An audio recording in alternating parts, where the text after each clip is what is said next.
Change.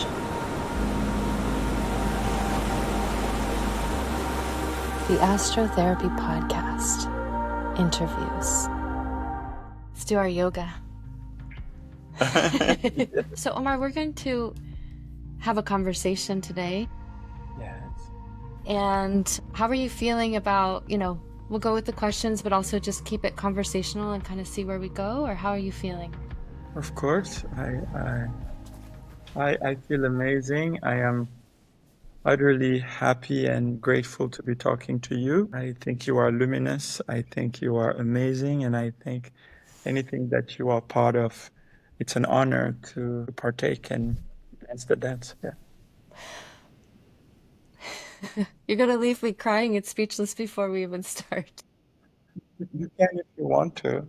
I'm not trying to make you cry. I'm just speaking my truth.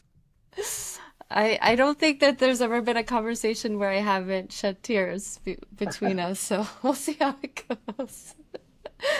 Okay, so here we are today on the Astrotherapy Podcast, and we are discovering change. And I am so incredibly thankful and elated to have one of my dear, dear friends and someone who I consider an angel on earth and in my life and in my heart, Omar Salam, here visiting with us today. Thank you so much for being here, Omar. My absolute pleasure. So happy to be here. Omar, you are an artist in the purest sense of the word, of what that means to me, which is being a co-creator of possibility and bringing that everything from nothing. And you are a man of your word. And what that means to me is that you co-design reality, and you co-design beauty with the creator and the architect of life. And your fashion house, SUKEINA, is named after your mother, and that means bright light. And I hope that you'll share some of that with us today. Thank you for bringing your light as we explore change in relationship to creativity. Thank you. Thank you so, so much. What a kind introduction. I hope I live up to it. Thank you. Omar, when you first hear the word change, what feelings arise? What comes to heart? What comes to mind for you? When I hear the word change, the first thing that comes to mind is discomfort. At least disruption of what is familiar that has grown to be comfortable. At first, what change presents itself as. And while clearly we're going to go through the journey of all the mutation and morphing of what it becomes and what it serves as a purpose, I want to remain honest and present to the face that it comes as at first, at least for me. At least when I hear the word change, that's what I see, that's what I feel. Thank you. Thank you for your presence and for the rawness that that is there inside of this word, for sharing that with me and sharing that with us. Omar, is there a moment in your life, a pivotal moment that you could perhaps share with us where you experienced that experience of change in your life that maybe offered a new window into your creativity or into your life path? I want to start with a very short quote or poem of Christopher Log that goes this way. "Come to the edge," he said. They said, "We are afraid." "Come to the edge," he said. They came. He pushed them, and they flew. To me, I just want to premise with the fact that there is some level of kindness and tenderness and trust that needs to be developed around that is called change. In my life, I was very, very fortunate that when the most incredible, possibly traumatic situation that came into my life that would down the road change it for the better happened, I had around me an amount of love that was so pure and so true and so unflinching that it's not on a credit of my own that I was able to rise back from the ashes and be ever so stronger. So I just, as we are going through this journey around change, I want to emphasize how the attitude with which we go into it, the support that hopefully most of us or all of us can benefit, that we can know that no matter what, there is someone there that cares, can play quite a supportive role. And yes, I think the passing of my mother, SUKEINA, that the company is named after, and everything I do, it's almost an incantation throughout the hours of my day, of my years of my life. The way I describe it felt as if my world collapsed, like everything I ever knew, everything that I ever trusted, as if the ground that I was walking on just slipped under my feet. I did not know anymore what life was. I did not know who I was. It really, I didn't realize that this person was my compass and was the center of my world. That was the biggest change, I would say, in my life I went through. But again, then, change can be painful because it's there to birth something that takes that level of effort, that level of surprise, that level of many, many, many usually not welcomed emotions and feelings. And I tell people it's painful, but it's not painful only. It can be many other things as well. If you allow it, if you're open to it, if you can sit in it. And in my case, when I was unable to sit in it, a magical being was willing to sit in it with me. And then we sat in it together. Then I didn't think it could ever get better. It doesn't get better. You just morph into something new, I think. Wow, Omar, as you're sharing this, I'm really brought into a room with you in that moment. I'm present to the truth in your words and how it is change is, and it's not something that we can control. It's something that we live, and how we live it redefines us in some way. Can you share with us how you've been redefined from that moment? Yes. What change in my life has done that led me to believe that change is there to introduce you to the you that you are yet to know? It comes in a form that is always somewhat surprising, in a timing that is not of our choosing. And while we do not see it coming sometimes, we have the ability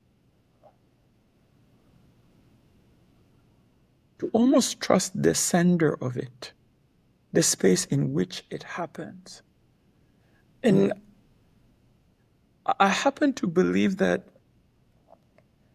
the very gentle, kind, tender, nurturing warmth that kept the embryo in the mother's womb for 9 months, not even allowing the mother itself to see it because it knows how brittle and how fragile and how protected it needs to be.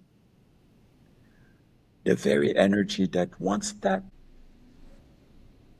embryo comes to form into a baby and comes into this world is held, is fed, is prayed for, is cleaned, that gets carried throughout the years. I happen to believe that that force or that energy or whatever one chooses to call it is the same one that brings change in our life, as brutal as it may seem. And it knows us, have known us before we recognize even our consciousness as what we are. And while we are here with an idea of who we think we are, through changes, is introducing to us what it knows ourselves to be that we have no idea. It trusts us so much, knows that we are able and we are capable. And while change might come across with a stronger friction, I like to believe that if it was that gentle to me when I needed it, that warm to me when I needed it, that omnipresent at all times that I needed it before I even knew who I was, I kind of trust it when it is presenting in front of me something that might be daunting or scary. I trust this force very much. And because I trust this force, even when change might seem scary, I trust the sender of it implicitly. So I try to accept it. I try to embrace it. And I'm using the word try because it's a juggle. It's not always easy. Sometimes holding change can be burning, but it's a necessary hug. It's a necessary embrace. It would be easy to receive from someone you love, something you love. It is more true to the love that you have for someone to receive from someone you love, something you may not love, and love it anyway.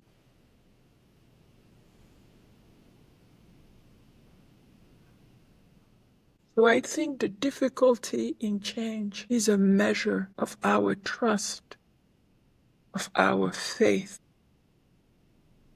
in that has been there for us all along. It's almost a test. How do we truly believe that is there for us while we are looking at something that we don't recognize to be calm, to be kind, to be gentle, to be coming from a place where at the end of it, we will realize has been consistent all along. Loving, always loving.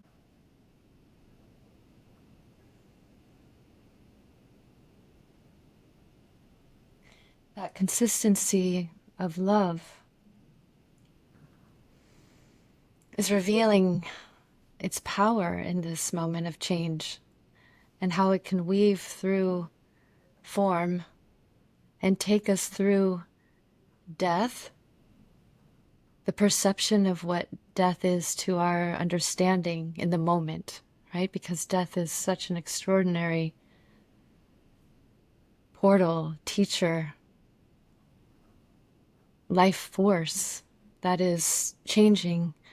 And at the same time, and you spoke to the embryo and to the birth or the rebirth that's happening. It's like they're one and the same, and love is the thread that moves between death and birth. And somehow all of this is change.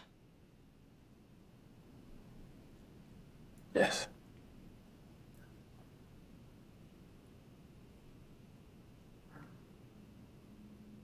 I'm feeling the immensity of the word in this moment. Change. Something that we've explored in our dialogues, Omar, is language. Mm. Can you share with us kind of what brought you into your love of language, and what is language to you? What is it? What has it shown you? What has it taught you?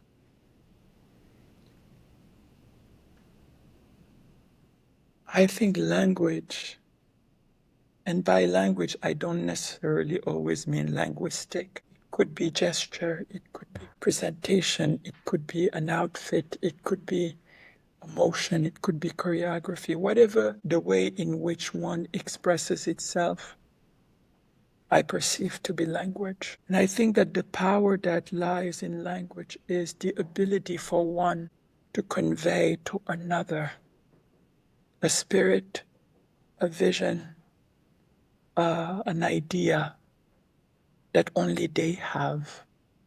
I think the dexterity in which one can use this can be very helpful in conveying ideas that are completely foreign to me and completely normal to you.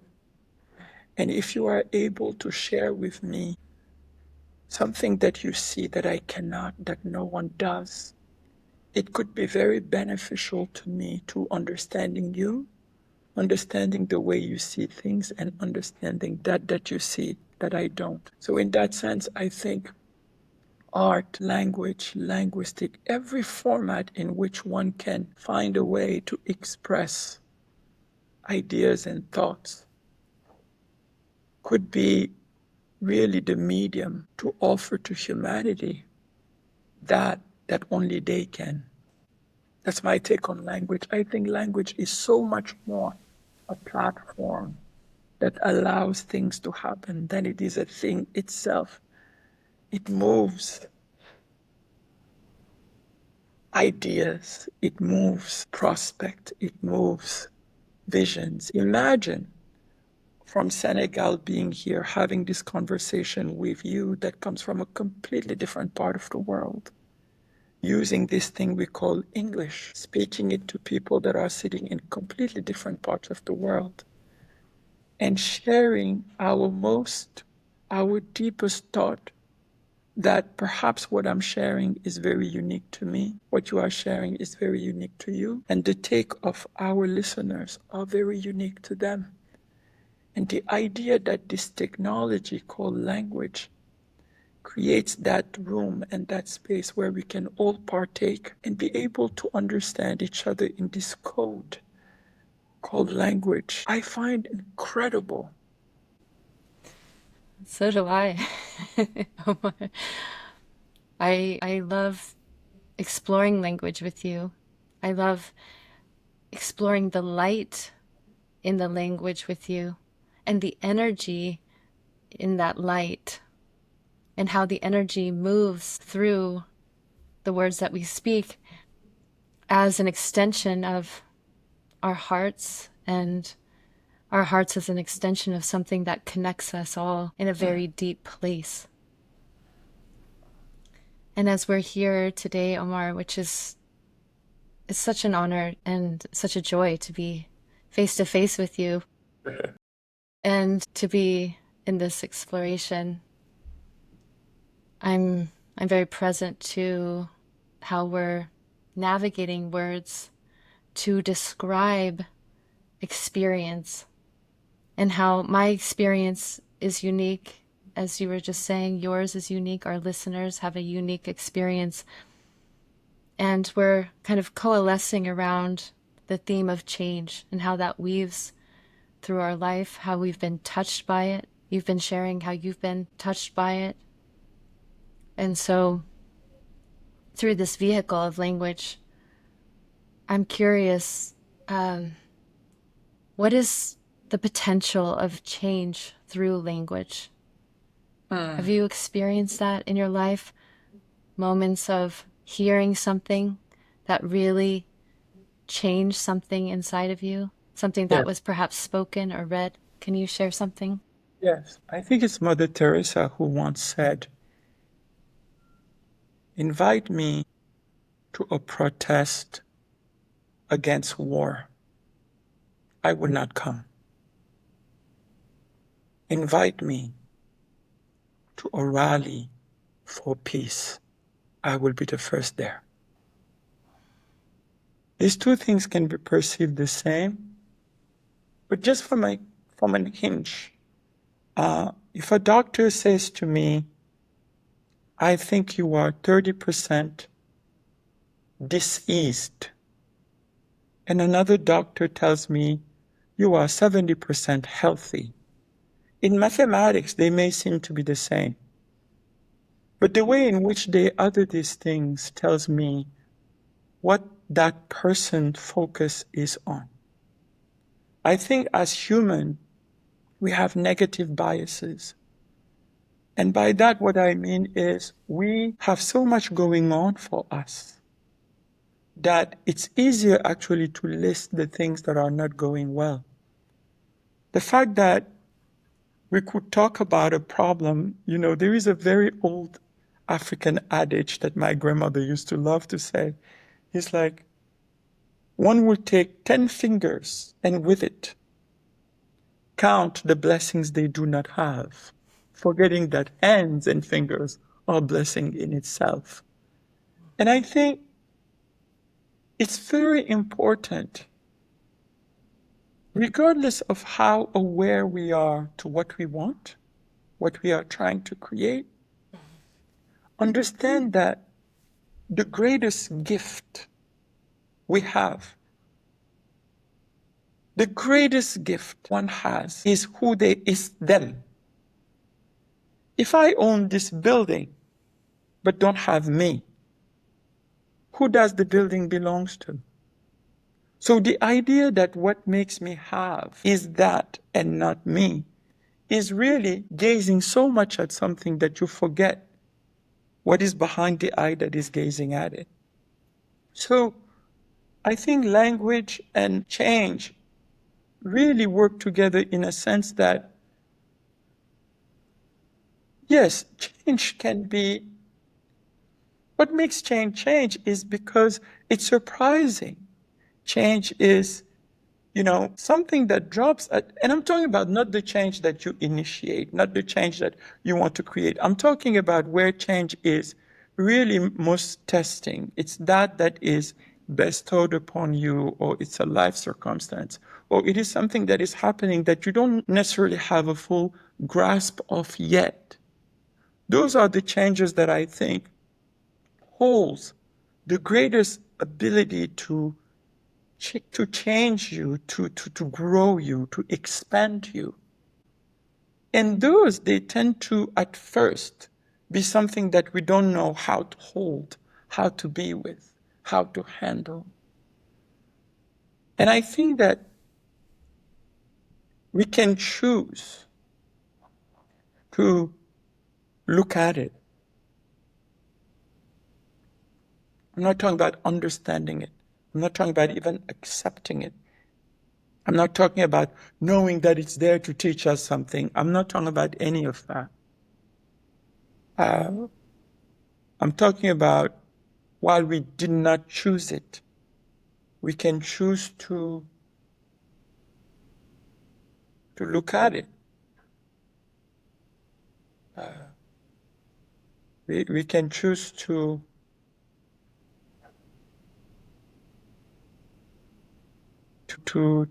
be with it for a moment. I almost don't want to add anything because I feel that from the moment you take a look at it, things start to happen that is guiding you through it. I know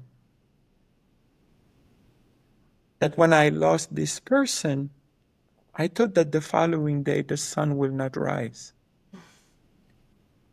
I thought that buildings will crumble, and I thought that the earth will end. And in some way it did. But then you realize there is something in you that you didn't know was there.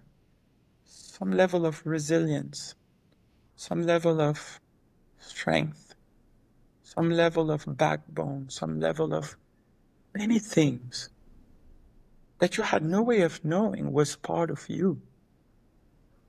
That through change you are realizing that the change is not that you are facing.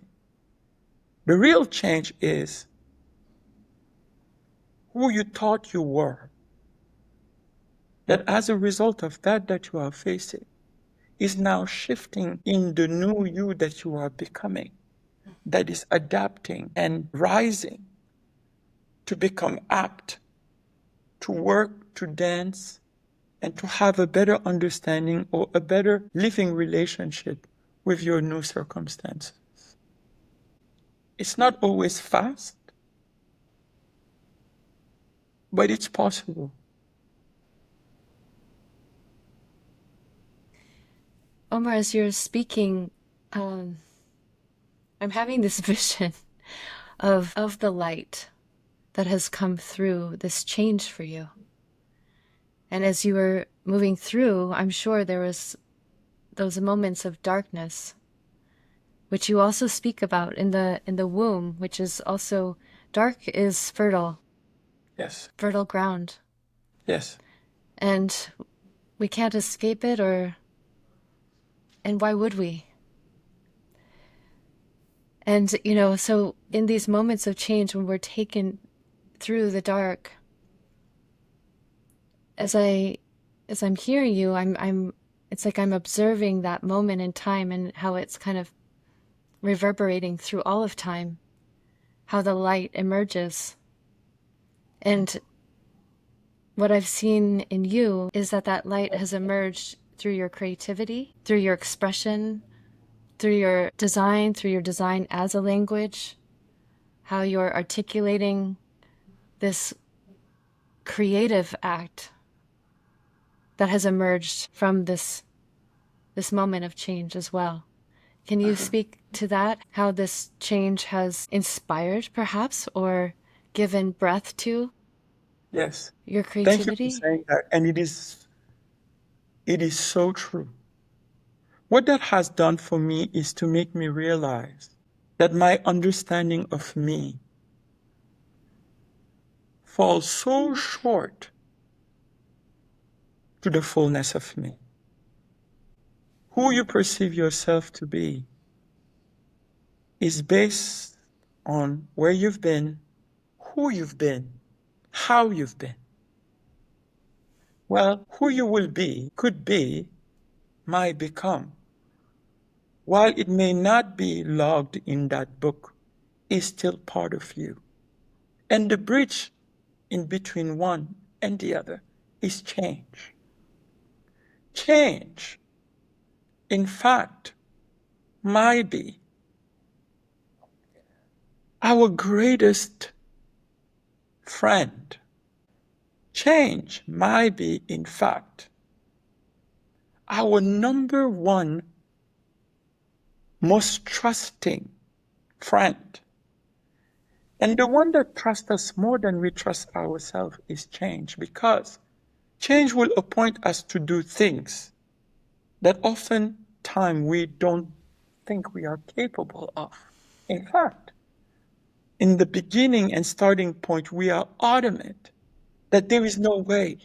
There is no way. Well, we are not wrong to think that, because things that we never done, we assume we cannot do. But because change has been there before we knew who we were, has been there when we entered consciousness at age, 3, 4, change has been there all along. It knows that these things on my shoulders that seems to be beautiful are not just there to look pretty. If they flex and run, you might lift off and fly. It knows that. I don't know that. So change just knows that you are a bottle of solutions that will deploy remedies and answers to every question asked, to every ease disrupted, to every questions that have been unanswered. Change has the ability to percolate and provoke and pull out of us gifts and blessings that we are not even aware of.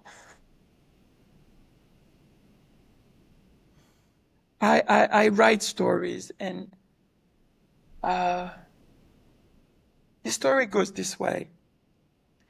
There is this huge, beautiful party, and table is set, and everybody came well dressed, and there is about every type of fruit and food on the table, and it is a feast. Candles are lit and the lights are on and the music is settled and the food smells so good. And while we all are sitting on the table and we are about to eat, I noticed that there is a door slightly cracked. And as I kind of peek to look, I see a little girl wearing what seems to be a sleeping gown, barefoot, with her hair very undone and maybe 2 days unclean, with tears coming down her face. So I got close and I just kind of stooped down to her. I'm like, hi. She goes, hi. What is your name? She goes, Pain. I'm like, oh, my name is Omar. Hi, Pain. Why are you crying? I don't know. I'm never invited anywhere. I'm like, oh, you can join us if you want. She's like, no, nobody wants me. And I don't know why. I'm like, well, she's like, every graduation, what led to it, the night of studies, the long nights, I was there. When a woman is pregnant and is praying to bring a beautiful baby throughout, and that last day when humans are born, I was there.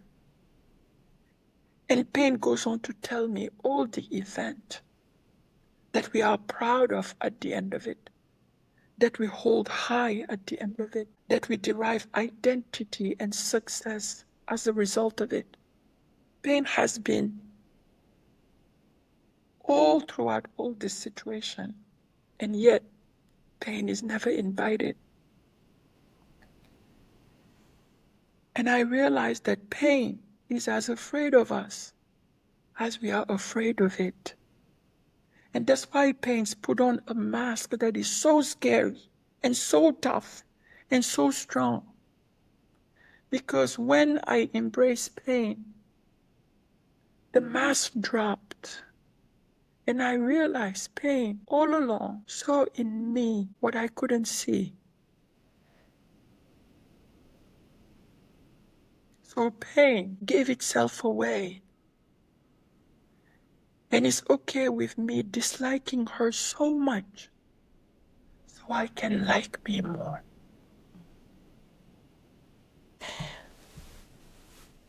May I share something, Omar?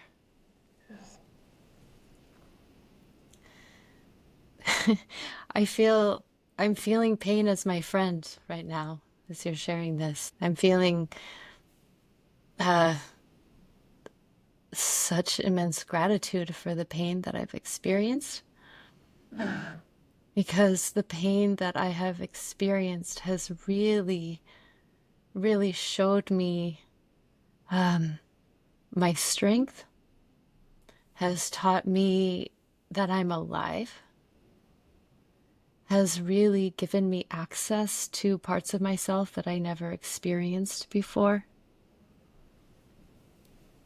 has connected me to my heart and revealed how much love there is inside of my heart, that I could feel that much pain because I loved so much.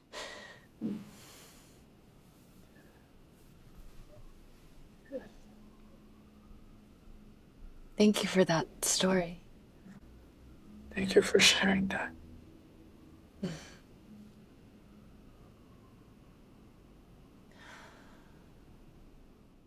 Only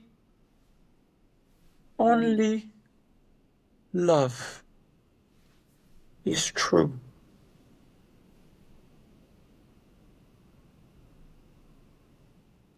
And what I realize is that the word we are today tackling, which is change, and so often I heard it's the only thing that is inevitable. It's the only thing that is always coming. I realize that perhaps there isn't such thing as change. To the eye of the one setting it up, that knows that Ciela, the baby form, one day might be crawling. But in the realm of Ciela, it's a change.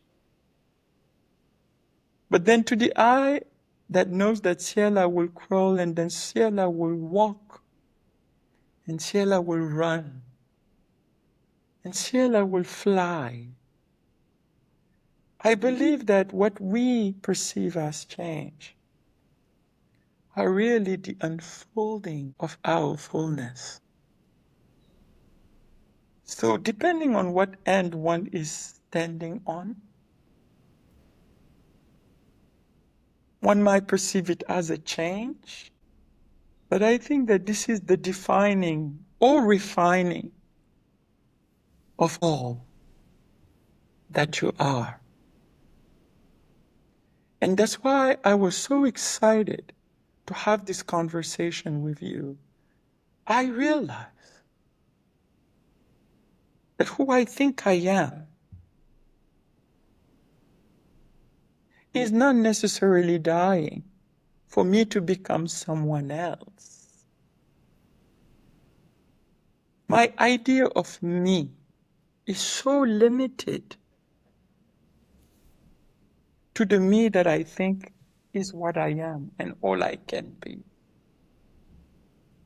But stepping outside of me and looking at me almost as a mother looking at their baby, you wouldn't say to your child from a baby to crawling to walking that they've changed. Perhaps you would say they are growing. So I think we might be growing. And growth is expensive. It expands you. And there is some stretching, some tension, some friction even, that while not easy, do not need to be any more complicated than they are. So change can choose us. But if we are loved enough or wise enough to choose it too, it helps quite a great deal. Because change is coming to collaborate with us, to help us figure out the us that we haven't figured out yet, that on our own we couldn't. But if we, and I'm not saying this is a must or it's a requirement, because I certainly know that there are pains that require more than a lifetime to bear. So I don't even think that the ability to embrace the unknown necessarily come from the mind alone, or from a wiring, or from a disposition.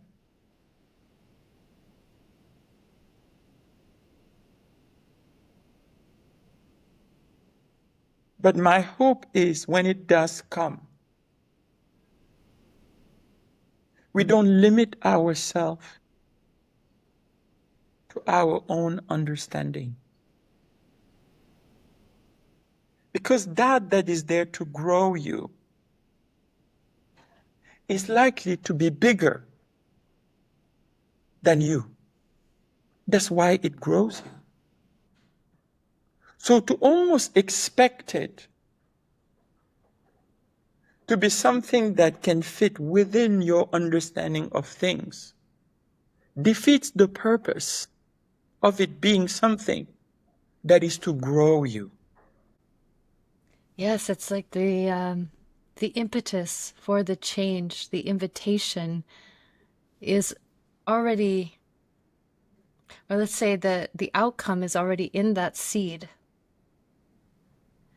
And so that which is so great, so expansive, that perhaps will become a part of more deeply, more intimately, more with more awareness, that is so much bigger than us, also lives in the seed of the invitation. And it's like this inside job that comes from deep within, and somehow we perceive it, or we can't even perceive how small that this greatness can fit into the smallest, almost imperceivable seed, and Yes. how immense, how unfathomable, how expansive, Yes. expensive Yes. that it actually is. And so that which is so much greater is the one who bestows the invitation to us, because we are where we are right now, in that limited mind, in the limited mind that is present, because we're still growing. Mm-hmm. We're growing in that direction. We're growing into the direction of the greatness. Yes. It's really mysterious, Omar. As we're dialoguing like this, I'm kind of, my mind is blown. My heart is just celebrating, and I'm so curious about the living paradox of the how how small and how great at the same time, and how somehow change, or the growth of who we are, is the vehicle from that which we cannot see to that which is so much bigger, that we are learning how to experience. Yes. And yet it's quite simple, Ciela. If you think of it, in medicine and in science, when we want to understand a macro body, we study the DNA of it. It's as if we are so large that the only way we can be palatable to ourselves or to anyone is to shrink to a size that is actually movable from a place to another for speed and just practicality reason. You are, I love this analogy in dance and choreography. They said, if you really move well, when you stretch your arm all the way to your fingertip, you keep on going. You are more than what you know yourself to be. You just are. And we don't know, we know this, but then when we don't know this, it's simply because if we did create us, we would know how magnificent us is. I live my life as a magnificent Corvette or, or F1 car, thinking it's a bike. Because my driving ability is at that level. And what is so beautiful is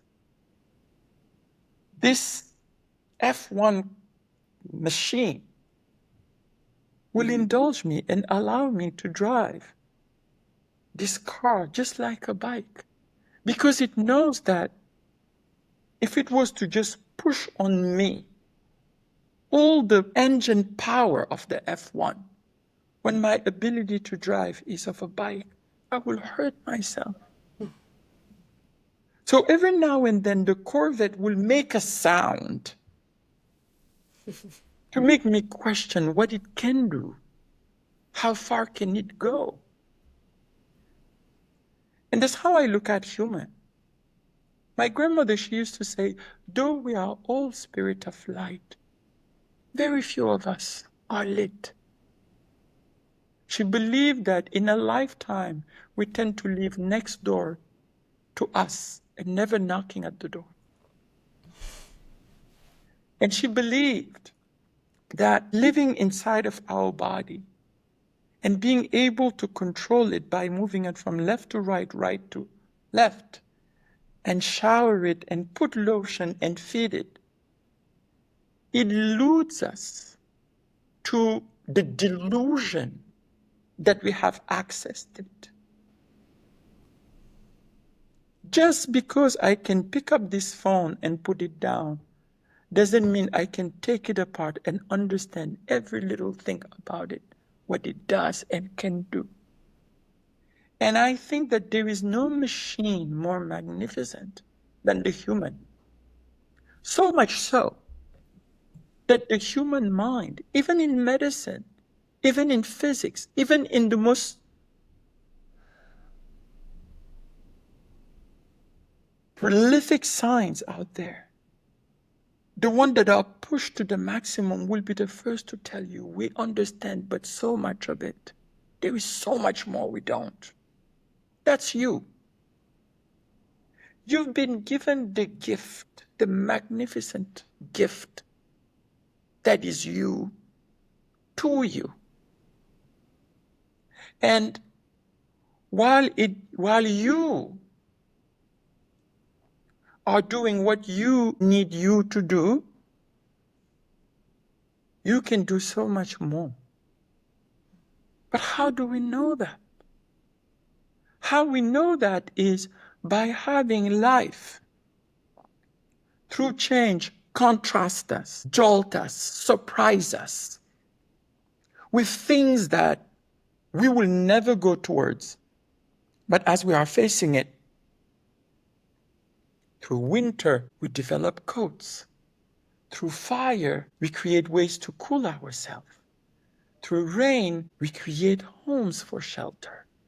I mean, how many times did something happen and as a result of it, to face it, we created something that makes you almost wish that this problem did happen because of what came out of it? I think changes is this kind of clue to push us, to morph us, to guide us to an us that we are not yet equipped to fathom. That's what that massive loss has done for me. That massive loss has cracked me into feeling so deeply and mourning what I perceive to be the life of this one person that led me to this path where everything I thought this person was, which is beauty, beauty, beauty, has become my life mantra. And then later, only not long ago, I realized there isn't such a thing as death. It's only a reality to the very person who believes change is a thing. Once again, there are those two sides. If I am in this room and you are in this room with me, and all of a sudden you walk throughout the door and you're no longer in this room, to me, you were present. Now you are absent. And that is true. But that truth only applies to me. To you who has walked into another room, you are just as present there that you were here. And I realized death is impossible. Death is a sub-reality for the one who no longer sees and miss someone in the form in which they recognize them.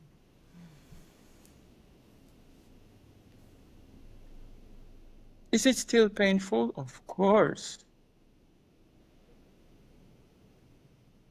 But my first vision around it was, how come somebody, while their body is there, all their limbs are there, what was in there that when it no longer is there, the body is just a shell?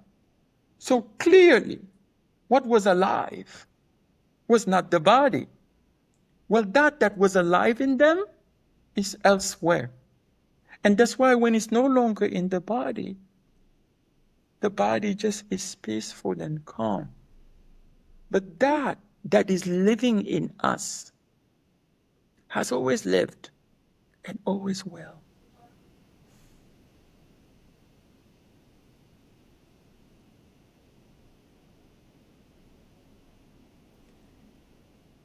Thank you, Omar. Thank you for sharing your wisdom and also the maternal lineage that lives through you, through your mother and your grandmother, and for sharing their wisdom with us today and bringing in their light. For those of us who are listening, and for those who are in our audience today who might be experiencing the discomfort of change right now,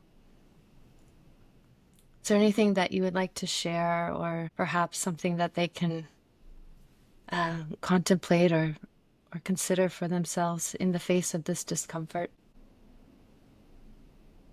So to those who are listening to us and are going through what is unimaginable and difficult and uncomfortable and painful, Ciela and I, we wish we could hold your hands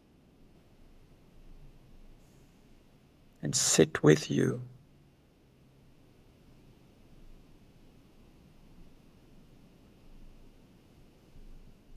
and just feel honored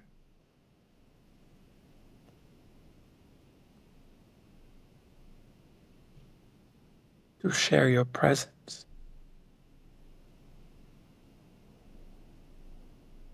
And feel honored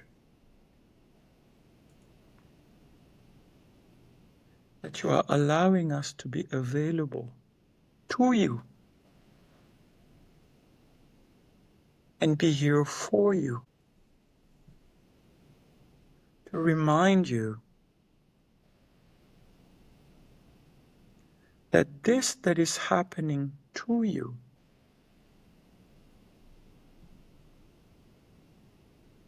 is here to help us discover the you beyond you, the you above you, the you greater than the you that is going through it. It is painful, not painful only. It is informing also. It is growthful as well. And this is going to take you to a place that you never thought on your own you could be. Look at this pain as a ladder. Look at this change as a bridge for you to access a you that have sent this change, tailored, cut, measured, perfectly, step by step for you to access that greater you that is ready to reveal itself to you and to humanity as a blessing. Only love is true. Love creates pain so that when kindness comes, you can be present to it. Love creates lies so that when someone tells you the truth, you know that they are present to your dignity. Love creates thieves and murderers so that when someone holds your belonging whole, you are present to the respect of it. So that if someone cares about your life and protect and nurture it, you are present to the kind of kindness of it. Love knows that if it is not contrasted by everything that isn't love, the light of love goes missing. The way love finds a way to delineate itself so that you can see the face of it is by surrounding itself by colors that are of different hues, so that when a little gray, a little black, a little brown, all these colors, as they forming around love, all of a sudden, you start to see the shape of it, the form of it, the presence of it. Love is playing tricks on us so that when it's not there, we miss it. And when it is there, we can recognize it. And for that, love has to surround us with all that is not love, so that we long for it, we thirst it, we want it, and when it comes, we embrace it. Pain, change, heartache, difficulties, all the things we love and all the things we loathe are all coming from one place. Love. That's all that is true.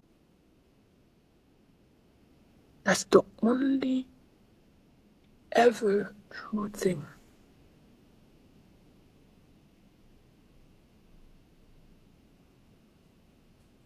So look at it in this moment where it's difficult.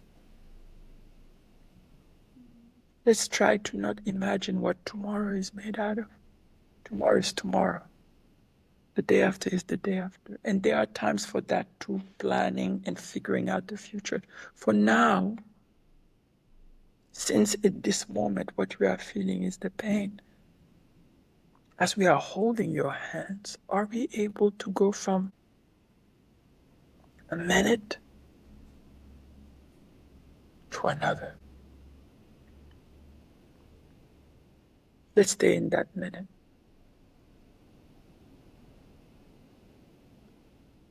In that minute, what do we need? We need air.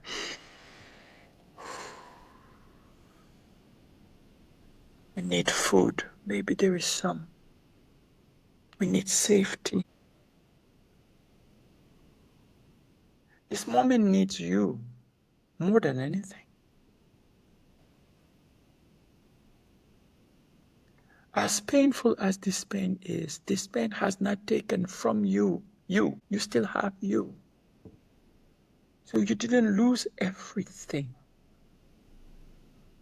The most important thing is you. This pain has not taken from you. So let's use you to look at it a minute at a time. And from 1 minute to another, maybe this pain might teach us new ways to sit, new postures to take, new habits to develop that can go from coping mechanism to getting better at it, to mastery perhaps. But for now,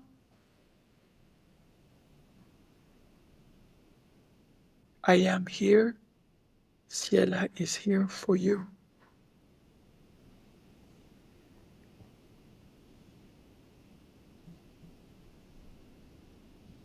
Yeah.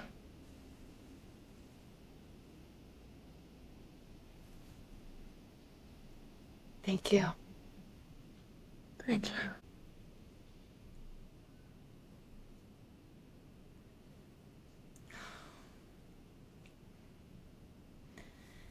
I'm present to love.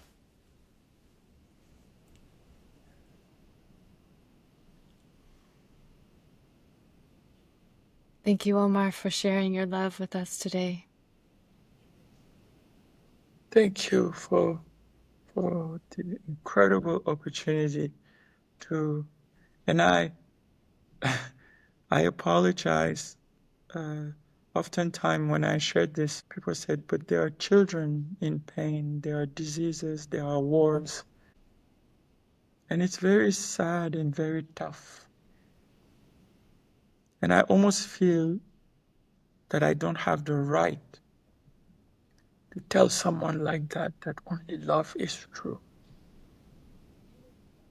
But I remember a time when we were in the New York subway, and there were this gentleman without either of his legs on the ground asking for help.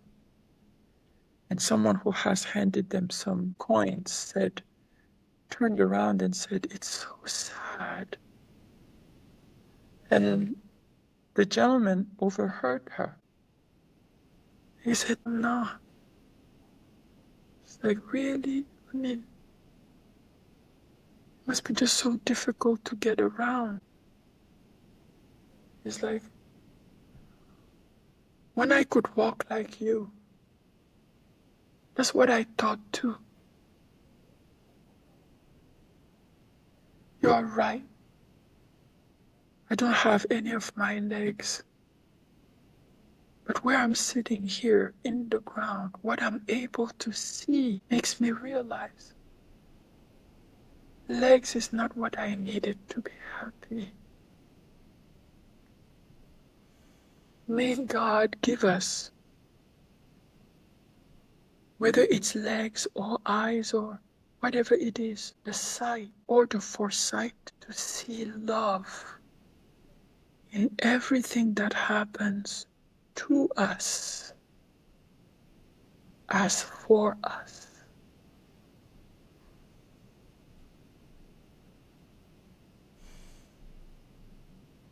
God is everywhere.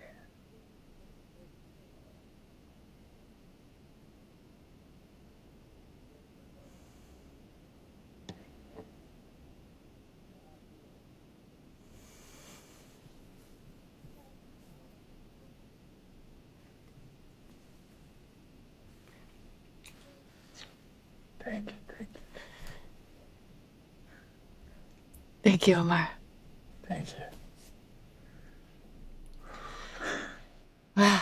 We did it.